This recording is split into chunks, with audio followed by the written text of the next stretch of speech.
रहीम अस्सलाम वालेकुम दोस्तों, कैसे हैं आप? ठीक हैं? आई डू होप आप अच्छे होंगे। मैं हूं जी आउटसाइड दी ऑफिस, छुट्टी है मेरी, हॉलीडे है 2 डेज़ के लिए, क्योंकि कोई काम था मुझे पर्सनली। लेकिन आपके सवालात आए हुए थे इमिग्रेशन के हवाले से, बड़े इंटरेस्टिंग किस्म के सवालात हैं। मैं आज वो वाली जो इंटरेस्टिंग सवालात हैं उसके आपको जवाब दूंगा और साथ साथ आपको मैं अपना सराउंडिंग भी दिखाऊँगा कि मैं कहाँ पे हूँ।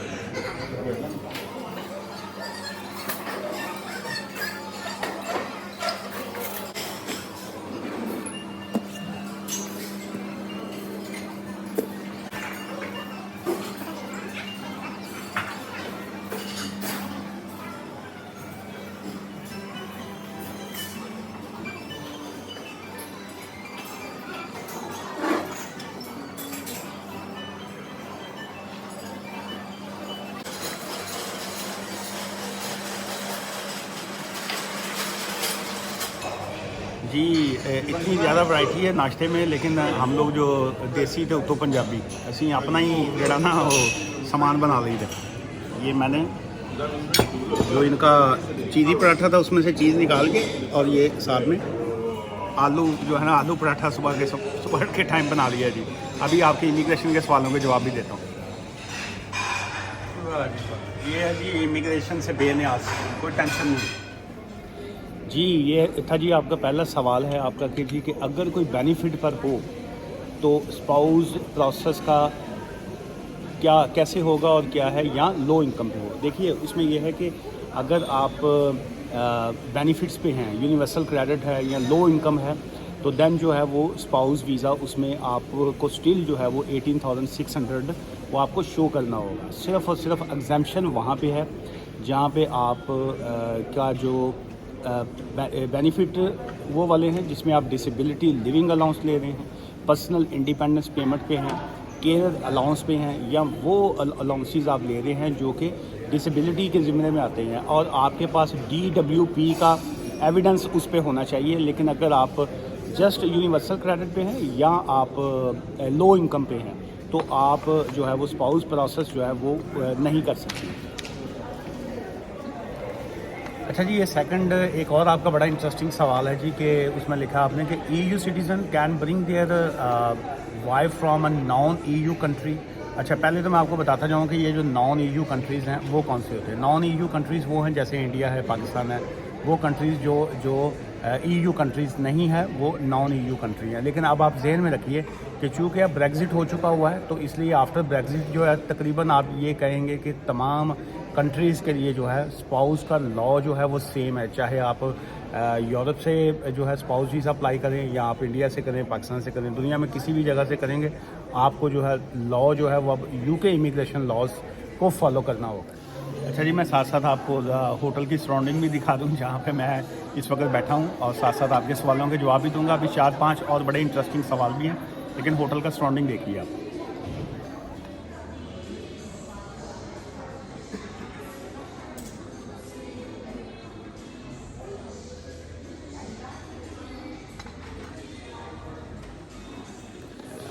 अच्छा जी, फिर अब नॉन EU के लिए ये है कि जिस वक्त आप, चूँकि आपके पास है इस वक्त प्री सेटलमेंट स्टेटस, तो जो ही आपको सेटलमेंट स्टेटस मिल जाएगा, तो आफ्टर सेटलमेंट स्टेटस जो है फिर आप बिल्कुल आप अपने नॉन EU पार्टनर जो हैं उनको बुलवा सकते हैं। लेकिन उसके साथ साथ आपको आपका 18,600 जो थ्रेश होल्ड है इनकम का है वो आपको शो करवाना होगा। उसके बगैर आप उनको नहीं बुलवा सकते हैं। और ये जो आपके ज़हन में है कि जी आप उनको जो फैमिली परमिट वाला जो सीन था वो अब चूँकि ब्रेग्ज़िट हो चुका हुआ है, तो अब आप उनको नहीं बुलवा सकते हैं। सो EU जो है अब UK से बाहर है, अब आपको वेट करना पड़ेगा आपकी सेटलमेंट का। आफ्टर सेटलमेंट जो है आप उनका वीज़ा अप्लाई कर सकते हैं आफ्टर शोइंग 18,600, या अगर आप एग्जेम्प्टेड हैं तो। अच्छा जी, ये है जी मेरे होटल के रूम का बाहर का व्यू, बड़ा ज़बरदस्त है। ये बीच साइड है, बड़ी खूबसूरत लोकेशन है, और ये नीचे इनका प्ले एरिया और बाकी जो है सारे। लेकिन उस साइड पे वो सारा आप देखेंगे तो वो सारे माउंटेन्स हैं जी, बड़ी खूबसूरत लोकेशन है ये वाली। अच्छा चलिए, सवाल है जी आपका कि my employer want to sponsor me, they don't have sponsorship licence, please guide. देखिए उसमें यह है कि एक तो आपका जो अपना स्टेटस है, आपका जो वीज़ा है वो वैलिड होना चाहिए, चाहे कोई भी आपका वीज़ा है। विजिटर वीज़े पे आप जो है वो स्विचिंग नहीं कर सकते हैं, स्किल्ड वर्कर वीज़ा पे नहीं जा सकते हैं। अगर आपके पास स्टूडेंट वीज़ा है या कोई सा भी और वीज़ा है तो आप अप्लाई कर सकते हैं। और उसके लिए ये है कि जो आपके जो बॉस हैं या जहाँ पे आप को स्पॉन्सर देना, जहाँ पे आपको स्किल्ड वर्कर वीज़ा देना चाह रहे हैं, उससे पहले उनको अपना स्पॉन्सर लाइसेंस जो है वो अप्लाई करना होगा। पहले वो स्पॉन्सर लाइसेंस अप्लाई करेंगे। So after getting the sponsor licence फिर आप अपना स्किल्ड वर्कर वीज़ा अप्लाई करेंगे। और स्किल्ड वर्कर वीज़ा में ऑब्वियसली वो जो स्पॉन्सरशिप सर्टिफिकेट होता है वो साथ में अटैच करना लाजमी है। सो आपको अपना वीज़ा अप्लाई करने से पहले आप अपने एम्प्लॉय से बात कीजिए ताकि वो पहले अपना स्पॉन्सर लाइसेंस अप्लाई करें। बहुत शुक्रिया जी। ये है जी होटल जहाँ पे मैं ठहरा हुआ हूँ। एनीवेज सवाल था जी आपका जी कि अप्लाई फॉर BRP कार्ड आप अप्लाई करना चाह रहे हैं and you have already got a ILR, indefinite leave to remain. अगर आपके पास ऑलरेडी है जो स्टिकर वाला ILR होता है तो आप पूछ ये रहे हैं जी कि ऊपर जो है BRP कार्ड जो है वो आप रिप्लेसमेंट कार्ड जो है वो कैसे अप्लाई करेंगे। देखिए उसको कहते हैं जी NTL कार्ड जो है, नो टाइम लिमिट कार्ड जो है वो अब आपको अप्लाई करना पड़ेगा। और उसके लिए ये है कि इनकी जो फ़ीस है वो आई थिंक 219 पाउंड्स 219 पाउंड या समथिंग ऐसी फ़ीस है। लेकिन आप जिस वक्त अप्लाई करें वो ज़रा चेक कर लीजिएगा, वो आपने जब फ़ीस पे करनी है और उस पर तकरीबन 8 to 12 वीक्स जो हैं वो टाइम है जो लग जाता है आजकल। लेकिन अगर आप चाहते हैं कि वो प्रायोरिटी सर्विसेज के ऊपर आपको मिले, जल्दी वो फ़ैसला कर दें, तो उनको आप 800 पाउंड्स जो हैं वो सुपर प्रायोरिटी के वो पे करने के बाद सेम डे फैसला 24 आवर्स के अंदर फैसला भी आप जो है वो ले सकते हैं जी। और ये स्पाउस वीज़ा के हवाले से बड़ा इंटरेस्टिंग आपका सवाल है जी कि स्पाउस वीज़ा एक्सटेंशन के लिए आपने अप्लाई किया हुआ है और क्या अब आप उसको विड्रॉ करके जो है वो वापस जा सकते हैं, या अगर आप विड्रॉ नहीं भी करते तो क्या आप स्पाउस वीज़ा का वेटिंग टाइम है लेकिन क्या आप ट्रैवल कर सकते हैं कि नहीं। देखिए आप ट्रैवल नहीं कर सकते हैं, you have to wait for until के वो केस आपका डिसाइड करें। जब तक आपके स्पाउस वीज़ा एक्सटेंशन का फैसला होकर नहीं आता उस वक्त तक आप जो है वो ट्रैवल आउटसाइड द कंट्री नहीं कर सकते हैं, you have to wait for that.